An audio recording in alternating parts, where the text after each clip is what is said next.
नाम विमल, चारित्र विमल, यश विमल, विमल गुणधारी है। विमल स्वभावी संत विमल सागर गुरुदेव हमारे हैं। परम पूज्य आचार्य श्री विमल सागर जी महाराज की 25वीं पुण्यतिथि महोत्सव अत्यंत धूमधाम से मनाया जा रहा है। पूरे देश में आचार्य श्री विमल सागर जी महाराज के विधान, अर्चनाएं, विनयांजलि आदि महत् अनुष्ठान पूरे देश में मनाया जा रहा है। 29 दिसंबर 1994 में परम पूज्य सन्मार्ग दिवाकर वात्सल्य रत्नाकर आचार्य श्री विमल सागर जी महाराज ने सम्मेद शिखर तीर्थराज से समाधि पूर्वक मरण प्राप्त करके स्वर्गारोहण किया था, ऊर्ध्वारोहण किया था। और ये 25वां ऊर्ध्वारोहण महोत्सव देश में मनाया जा रहा है। सम्मेद शिखर जी में अत्यंत विशाल और राष्ट्रीय स्तर पर एक बहुत बड़ा आयोजन किया गया है। 29 दिसंबर 2019 सम्मेद शिखर जी प्रतिवर्ष मनाया जाता है। आचार्य श्री विमल सागर जी महाराज एक ऐसा नाम है जिन्हें भारत का कोना कोना पहचानता है। उत्तर, दक्षिण, पूरब, पश्चिम, आज पूरे देश में ऐसी कोई नगरी नहीं, ऐसा कोई गांव नहीं जहां संत शिरोमणि आचार्य विमल सागर जी महाराज के आशीर्वाद से धन्य हुआ कोई व्यक्ति ना हो। आचार्य श्री ने पूरे देश के तीर्थों की 3 बार यात्रा की है। पूरे इतिहास में, वर्तमान इतिहास में आचार्य श्री शांति सागर जी महाराज से लेकर आज तक के इतिहास में ये पहले ऐसे आचार्य थे जिन्होंने सम्मेद शिखर जी से लेकर श्रवण बेलगोला की 3 बार पदयात्रा की है। ऐसे रिद्धि सिद्धि संपन्न वे साधु थे। कहां से आती थी रिद्धियां, कहां से आती थी? लोग समझते थे कि वे मुनि बनने के बाद तपस्या के प्रभाव से इस सिद्धि को प्राप्त किए, किंतु दीक्षा लेने के पहले भी उनके साथ ऐसी कई घटनाएं घटी थी। उनके पास ये जो सिद्धियां आई थी ये पूर्व जन्म से वे लेकर के आए थे। पूर्व जन्म से ही उनके पास ये सिद्धियां थी। तभी तो गृहस्थ अवस्था में भी वो लोगों के कष्टों को दूर कर देते थे। रोने वाला हंसते हंसते जाता था। ये उनके जीवन भर का इतिहास था, जीवन भर का। हजारों करोड़ों लोग रोते रोते आते थे और कुछ ही दिनों में, कुछ ही महीनों में उसके कष्ट का निवारण हो जाता था। वो आकर के आचार्य श्री का आशीर्वाद लेता था। उनसे श्रीफल पाकर हो गए श्रीयुत कितने प्राणी।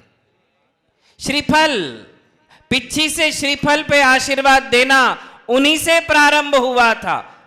वे ही वो आशीर्वाद देने लगे थे, क्योंकि उनकी पिच्छी में ऐसा चमत्कार था कि वे जिस श्रीफल पे, तेंगिनकाई श्रीफल, उस पे आशीर्वाद देते थे, जिसको वो श्रीफल मिल जाता था निहाल हो जाता था, माला माल हो जाता था। ये उनकी सिद्धि और रिद्धि था, आराधना थी, साधना थी, पुण्य था। सबसे मुख्य बात कहे तो ये उनका पुण्य था कि उनके पुण्योदय से लोगों के दुख दूर हो जाते थे। उनके सानिध्य में, उनकी छत्र छाया में जो लोग आते थे उनके दुखों का निवारण हो जाता था। प्रत्येक वर्ष अष्टानिका पर्व में सिद्ध चक्र विधान करना उनका नियम था। प्रतिवर्ष 3 बार सिद्ध चक्र विधान कराते ही थे। स्वयं पूरा विधान पढ़ते थे, और सामान्य नहीं, उनकी विधि भी बड़ी जटिल थी, हम लोग नहीं कर सकते। सिद्ध चक्र विधान में करीब 2000 अर्घ्य है। वे प्रत्येक अर्घ्य को जल चंदन अक्षत नैवेद्य दीप धूप फल का 8 मंत्र पढ़ते थे। 8 मंत्र पढ़ने के बाद अर्घ्य चढ़ाते थे। हम और आप नहीं कर पाएंगे। प्रत्येक अर्घ्य के 8 द्रव्यार्चना और फिर वो अर्घ्य चढ़ाते थे। ऐसे 2000 अर्घ्य साल में 3 बार सिद्ध चक्र विधान के दरमियान स्वयं बैठ करके कराते थे। प्रत्येक सिद्ध चक्र विधान में किसी न किसी भक्त को आगे कर देते थे कि इस बार तुम्हें सिद्ध चक्र करना है। भक्त मालामाल हो जाता था, निहाल हो जाता था, आनंद से सराबोर हो जाता था कि आचार्य श्री ने मुझे सौभाग्य दिया। उनके पास कतार में लोग खड़े थे कि आचार्य श्री मेरा सिद्ध चक्र विधान करवा दे। पुण्यतिथि 25वीं पुण्यतिथि को राष्ट्रीय स्तर पर मनाने का संकल्प लिया। सबसे पहले जिनके मन में आया वे हैं आर.के. जैन साहब, जो बरसों तक आचार्य श्री के संगपति रहे, संघ का संचालन करते रहे। कितना पैसा आया उन्हें खबर नहीं, उन्हें तो सिर्फ गुरु दिख रहे थे। जैसे अर्जुन की दृष्टि केवल पक्षी की आंख पे थी, वैसे जब तक आचार्य श्री थे तब तक उस श्रेष्ठी की आंख सिर्फ गुरु के चरणों में थी, समर्पित कर दिया था। कितना पैसा आया उसको पता नहीं, कितने पैसे कमा लिए उसको पता नहीं। बिजनेस भी 10-15 साल में छोड़ दिया और केवल गुरु भक्ति, पूरा जीवन गुरु भक्ति में समर्पित कर दिया। ऐसा आशीर्वाद था आचार्य श्री विमल सागर जी महाराज का। वे सिर्फ बड़े लोगों के नहीं थे, अमीरों के लिए नहीं थे, वे प्राणी मात्र के लिए थे, गरीबों के लिए थे, दुखियों के लिए थे। सबको आशीर्वाद देते थे कि सब लोग फलो फूलो। रायपुर के आसपास एक मुस्लिम व्यक्ति, वो मुस्लिम व्यक्ति जो है जितने भी दुखी लोग रहते थे उनका इलाज करता था, झाड़ता था। किसी को जहर की बाधा हो गई, विष बाधा हो गई, वो अपने ऐसी मोर के पंखों से उसको झाड़ता था, जहर उतर जाता था। मुस्लिम आदमी। और किसी को यदि कोई भूत बाधा हो गई, पिशाच बाधा हो गई, उसको भी दूर कर देता था। किसी के ऊपर कोई दैवी बाधा हो गई, उसको दूर कर देता था। कोई भी कष्ट हो वो अपने वो मोर पंखों से दूर कर देता था। उसको वहां के एक सज्जन ने पूछा, रायपुर के दिगंबर जैन सज्जन ने, कि भैया ये तुम सब कहां से करते हो, ये तुमको कहां से मिला, तुम करते क्या हो, कौन सा टोटका करते हो, क्या पढ़ते हो कि तुम लोगों के दुखों को, लोगों की भूत बाधा को, प्रेत बाधा को, दैवी बाधा को सहजता से दूर कर देते हो, ये विशेष है क्या?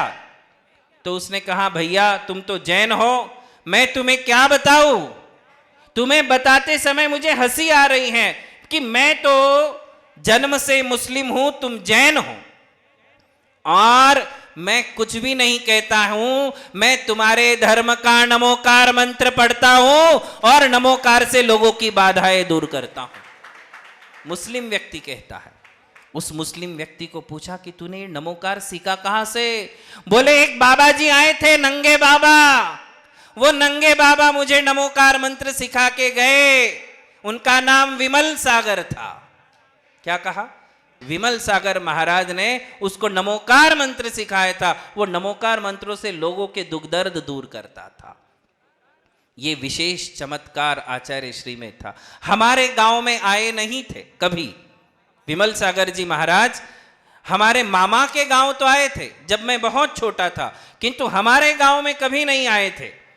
जब हमारे गांव की दुर्दशा हो रही थी तो सबने जाकर के सम्मेद शिखर जी में उनके दर्शन किए और उनको पूछा, आचार्य श्री हमारे समाज की उन्नति क्यों नहीं हो रही है, आप आशीर्वाद दीजिए। महाराज ने वहां बैठे बैठे कहा, आपके गांव के मूल नायक मूर्ति के नीचे टोल्ला है, पोलापन। क्या है? कन्नड़ में टोल्लू। तुम्हारी मूल नायक मूर्ति के नीचे पोला घर है, वो जब तक नहीं भरोगे तुम्हारे समाज की उन्नति नहीं होगी। कई लोगों को पता ही नहीं था कि हमारी मूर्ति के नीचे पोला है। महाराज सम्मेद शिखर जी में बैठ के बताते हैं कि तुम्हारी मूर्ति के नीचे पोलापन है। ये दिव्य दृष्टि थी। यदि उन्हें हम अवधि ज्ञानी कहे इस काल का, तो भी ये शब्द उनके लिए अधूरे हैं। वे अवधि ज्ञानियों के समान थे। वे लोगों की मन की बात जान लेते थे। वे मना परिये ज्ञानी मुनियों के समान थे। लोगों की आने वाली बाधाओं को समझ लेते थे। यदि किसी की मृत्यु नजदीक है तो 3 बार पिच्छी मारते थे। कितनी बार? सब बैठे हुए लोग समझ जाते थे कि ये बंदा जाने वाला है। 3 बार पिच्छी मारी का मतलब था कि सावधान हो जाओ, दीक्षा ले लो, व्रत ले लो, अब तुम्हारा जो जीवन है ज्यादा दिन का नहीं है। इस प्रकार की सिद्धि उनके लिए थी। हाथों में रहती थी माला, अधरों पर जिनवाणी। हमेशा उनके हाथ में माला, अंतिम समय तक उनके हाथ में माला। सिर्फ आहार करने जब जाते थे ना, तब उनके हाथ में माला नहीं होती थी, वरना हमेशा उनके हाथ में माला रहती थी, घूमती ही रहती थी। उनका ध्यान कहीं और था ही नहीं, उनका ध्यान सिर्फ माला में रहता था। और पिच्छी उनके हाथ में रहती थी, श्रीफल पर आशीर्वाद देते थे। वो हमेशा कहते थे कि मुनियों ने प्रत्येक वर्ष 1 बार पद्म पुराण पढ़ना चाहिए और 1 बार मूलाचार पढ़ना चाहिए। किसने? मुनियों ने। और गृहस्थों ने क्या करना चाहिए? तो वो कहते थे कि गृहस्थों ने 5 नमोकार की माला फेरनी चाहिए। ये आचार्य विमल सागर महाराज कहते थे कि जो गृहस्थ 5 नमोकार की माला फेरता है, उसके जीवन में कभी कोई कष्ट आ ही नहीं सकता। जो सिर्फ 5 नमोकार की माला फेरे, उसको फिर दूसरे मंत्रों की आवश्यकता नहीं है। धर्म दिवाकर, प्रख्यात संत, वात्सल्य रत्नाकर, निर्मित ज्ञानी, चरित्र चुंडामणि, सन्मार्ग दिवाकर, तीर्थोद्वारक, तीर्थ भक्त, आचार्य प्रवर, रत्न करुणा मूर्ति, चमत्कारी बाबा, प्रशांत मूर्ति, ज्ञान दिवाकर, भुवन भास्कर, प्रातः स्मरणीय पूज्य श्री 108 आचार्य भगवान विमल सागर जी महाराज का जन्म जिला एटा कोसमा ग्राम में ही सन 1915 में हुआ था। आपने लौकिक व धार्मिक शिक्षा प्राप्त की। आपने कुछ समय मुरैना में ही जैन संस्कृत विद्यालय में ही पंडित बनकर अध्यापन कार्य करवाया। तीर्थराज सम्मेश शिखर जी के प्रति आपके भाव प्रारंभ से ही प्रकट रहे। आपने उस समय साइकिल से शिखर जी की यात्रा की। आपने मुनि दीक्षा सन 1952 में ही आचार्य महावीर कीर्ति जी महाराज के सानिध्य में ही सोनागिरी में प्राप्त की। आप तंत्र मंत्र से सिद्धस्थ थे। पूर्ण विधि संघ व भक्तों के आग्रह पर आचार्य महावीर कीर्ति जी महाराज के आदेशानुसार वर्ष 1960 में ही टुंडला में आपको आचार्य पद प्राप्त हुआ। आपने संपूर्ण भारत में समस्त सिद्ध क्षेत्र व तीर्थ क्षेत्रों की यात्रा कर 3 बार परिक्रमा की। आपने जैनियों ही नहीं, जैन व अजैन मानव मात्र प्राणी का कल्याण किया। आपका निर्मित ज्ञान ऐसा था जो भूतों में भविष्य तिथि में होगा। आपका ऐसा प्रबल निर्मल ज्ञान था। आपने आचार्य मर्यादा पुरुषोत्तम भरत सागर जी महाराज, आचार्य पुष्पदन सागर जी महाराज, आचार्य विराग सागर जी महाराज, आचार्य चैत्य सागर जी महाराज एवं अन्य साधु गणों को आचार्य पद दिया, जो धर्म की ज्योति निरंतर जला रहे हैं, धर्म प्रभावना कर रहे हैं, धर्म का डंका बजा रहे हैं एवं ध्वजा को बहुत ऊंचाई तक ले जा रहे हैं। आपने अनेक दुखियों के दुखों को दूर किया। आपके आशीर्वाद का ऐसा फल था, जो कोई भी दुखी आपके पास पहुंचता था, उनके दुख आप दूर कर देते थे। यदि किसी कुएं में पानी नहीं आता है, आपके कमंडल का पानी छिड़क देते थे, वो कुएं में पानी आ जाता था। मैं स्वयं साक्षी हूं। एक चमत्कार मैं लोहारिया गांव का बताना चाहता हूं, जो हमारे भरत सागर जी महाराज का गांव है। अनेकांत गोमेटगिरी की रजिस्ट्री एक्चुअली लोहारिया गांव के बाहर एक ज़मीन है हमारी, जो हमारे गांव वालों ने खरीदी थी। वो वहाँ पे कोई तीर्थ क्षेत्र बनाने का सोचा था, तो उस जगह का नाम अनेकांत गोमटगिरी करके रखा था। वो अनेकांत गोमटगिरी की रजिस्ट्री व आबादी का कारण परिवर्तन का कार्य रुका हुआ था। अनेकांत गोमटगिरी के पदाधिकारी महाराज के पास गए, तो महाराज ने अपने निर्मित ज्ञान से कहा वह जमीन सर्वश्रेष्ठ है और बहुत बड़ा अतिशय क्षेत्र बनेगा। उन्होंने सरसों के दाने मंत्रित करके दिए, जो जमीन के ऊपर जाके छिड़क दिए। आज ये तीर्थ बन गया। बाउल वहाँ पे स्वर्गीय सतीश जी जसवाल जो कलकत्ता के निवासी हैं, उन्होंने 22 फुट की भगवान बाउली भगवान की मूर्ति लगवाई और वहाँ पे प्रतिष्ठा भी हो गई। आज वो बहुत बड़ा तीर्थ क्षेत्र लोहारिया में बना हुआ है। और वहाँ पे एक भरतसागर जी महाराज की इच्छा थी कि एक नंदेश्वर द्वीप बने। वो नंदेश्वर द्वीप अभी रेडी हो गया है और अगले साल आचार्य सुंदर सागर जी महाराज के सानिध्य में वहाँ पे नंदेश्वर द्वीप की लोहारिया में प्रतिष्ठा होने वाली है। हमारे परिवार के बारे में आपको कुछ बताना चाहता हूँ। एक्चुअल हमारे परिवार में हमारे नाना और हमारे नानी, वह दोनों गुरुदेव के बहुत बड़े भक्त थे। वो जहाँ कहीं भी गुरुदेव का चतुर्मास होता था, वहाँ पे वो चौका लगाते थे। तो एक बार हमारे पिताजी का कुछ समय उस टाइम में ख़राब था, तो हमारे नाना नानी जी ने गुरुदेव से आशीर्वाद लेने के लिए बुलाया था। तो हमारे पिताजी जब गुरुदेव के पास आशीर्वाद लेने गए, तो गुरुदेव ने उनको आशीर्वाद भी दिया और उन्होंने बताया कि बेटा जितना कमाते हो उसका 10% हिस्सा जहाँ कहीं भी आपको अच्छा लगे वहाँ दान करना चाहिए। आज हमारा परिवार गुरुदेव के वचनों पे चल रहा है और जो हो सके इतना हम गुरु के हिसाब से जितना भी दान कर सकते हैं इतना करने की पूरी कोशिश करते हैं। हमारे 20 तीर्थंकर जो सिद्ध क्षेत्र हमारा सम्मेद शिखर जहाँ से सिद्ध गए, उसी भूमि से हमारे गुरुवर भी सिद्ध हुए हैं। आज भी अगर हमारे परिवार में अशुभ कर्म का उदय कभी आता है तो कुछ छोटे मोटे संकट आते हैं। वो संकट की घड़ी में हम और हमारा परिवार गुरुदेव को जब भी संकट आते समय गुरुदेव का स्मरण करते हैं, गुरुदेव के जाप गिनते हैं, तो परिवार में सब संकट खत्म हो जाते हैं। मैं खुद उसका साक्षी प्रमाण हूँ। मेरे परिवार में ही आज मेरे 2 बेटे, मेरा पोता सवेरे उठते ही भगवान का फोटो हमारे घर में लगे हुए हैं, वहाँ उठते ही पहले गुरुदेव का नमोस्तु नमोस्तु नमोस्तु करके आगे बढ़ते हैं।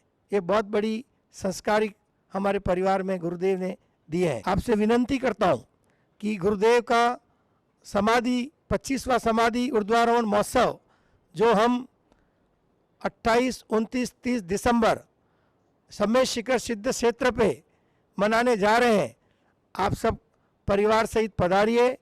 और हमारी एक रिक्वेस्ट और है आपसे कि अपने घर में 29 दिसंबर को एक दीपक गुरुवर के नाम से ज़रूर जलाएं, यही मैं आपसे प्रार्थना करता हूँ।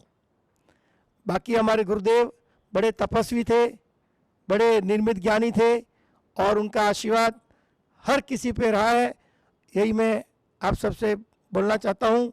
और आप सबको जय जिनेंद्र, धन्यवाद। बिगड़ा नसीब भी संवर जाता है, बंद किस्मत का ताला भी खुल जाता है, दूर हो जाता है उस जिंदगी में हर अंधेरा, जो सर गुरुदेव के चरणों में झुकाता है, गुरुदेव के चरणों में झुकाता है। मैं गुरुदेव के चरणों में तन मन वचन काया से बारंबार नमोस्तु नमोस्तु नमोस्तु गुरुदेव।